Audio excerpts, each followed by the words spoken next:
Goa starts from a busy town called Margao, going all the way to Karnataka border. This region has many pristine beaches, fortunately still not overconstructed, some great food and a sense of calm and peace which the party towns of North Goa just cannot provide.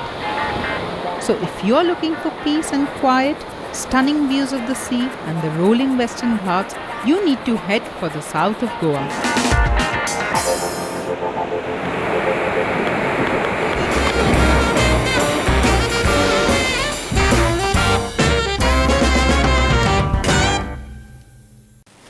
I'm in the deep end of South Goa. Here you won't find many fancy restaurants, nightclubs, beaches, etc., etc. But then who needs it? Because what I have here are beautiful rice paddy fields, untouched fishing villages and beaches where turtles come to nest. I'm at my favorite place in South Goa, which is Galji Bagh village. Here the population is 500, maybe even less. And I hope one day this is the place where I will retire, inshallah.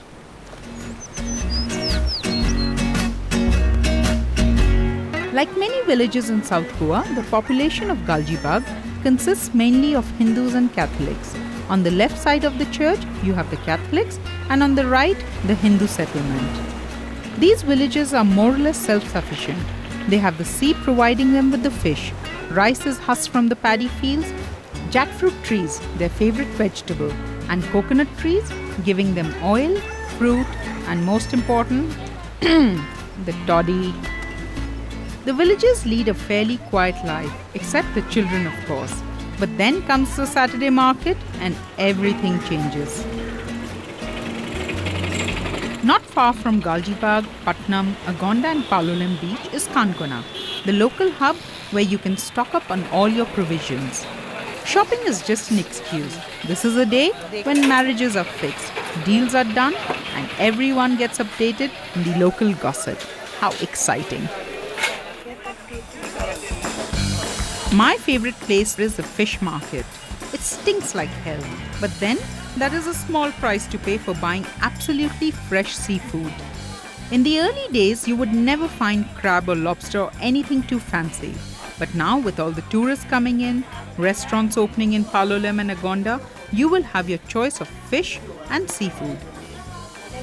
Wow, look at this. This is what one calls holy crab. What amazing produce. You have crab, you have lobster, prawns, pomfret, mackerels, red snapper and prices which are absolutely unbelievable. The produce is always fresh because they're all fishermen's wives. So it's straight from the sea onto your table. The fisherwomen here are very clever. And they used to quote me a price that was 3 times more than what the locals would sell at. And then even laugh about it on my face. But now I'm very smart and I have learned how to haggle. Namaste. ये कैसे दिया? Kilo 300 रुपए. बहुत ज़्यादा है. 200 रुपया kilo, 100 रुपया. 120 rupees. She knows I'm a fool, but I will still try. 130 rupees. चल दे दे आधा किलो. 150. हाँ चल ठीक है मेरी माँ 150. Thank you. Bye bye.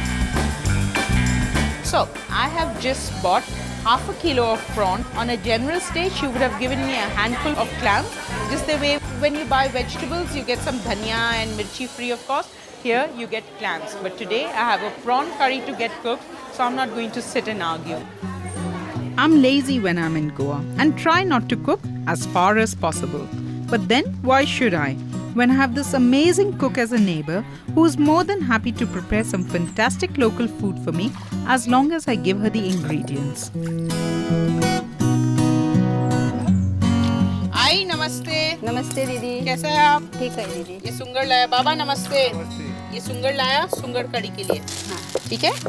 This is Mayawati and Baba. They are neighbors, but not only our neighbors, but they're also my food providers. The prawn curry that they make is a little bit of a legend here. Right now, I have a house full of guests, kids who are always hungry, and I ain't cooking. So Mayawati is going to give us a great lunch, prawn curry, maybe some crab, and the unpolished Goa rice. What else can you ask for? सो आई हाँ दीदी। इतना काफी होएगा ना? हो जाएगा। हाँ मेरे पास बहुत सारा बच्चा लोग है घर पे। हाँ हो गया तो सांबर, हाँ। केकड़ा हाँ। और सुंगर सुंगट कड़ी और चावल। चावल ठीक है, कितना टाइम लगेगा? 1 घंटा लगेगा। 1 घंटा ना? तो मैं घर जाता है, हाँ। टेबल वगैरह लगाता है, हाँ। तो जब आप बन जाएगा मेरे को बता देने का, बनेगा, ठीक है? हाँ। नमस्ते बाबा। नमस्ते आई। हाँ दीदी।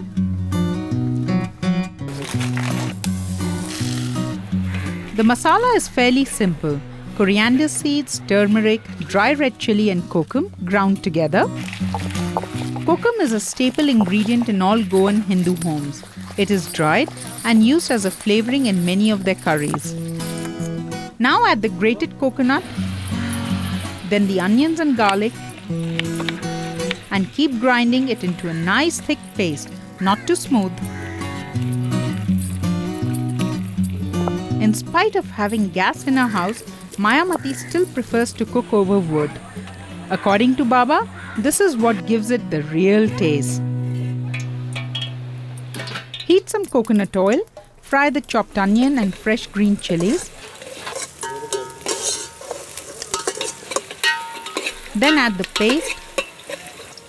Cook for a minute. And now add the prawns.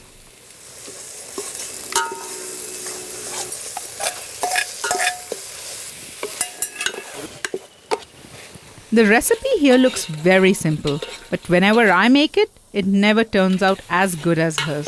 I guess it's all in one's touch. Add some water and simmer it at low heat.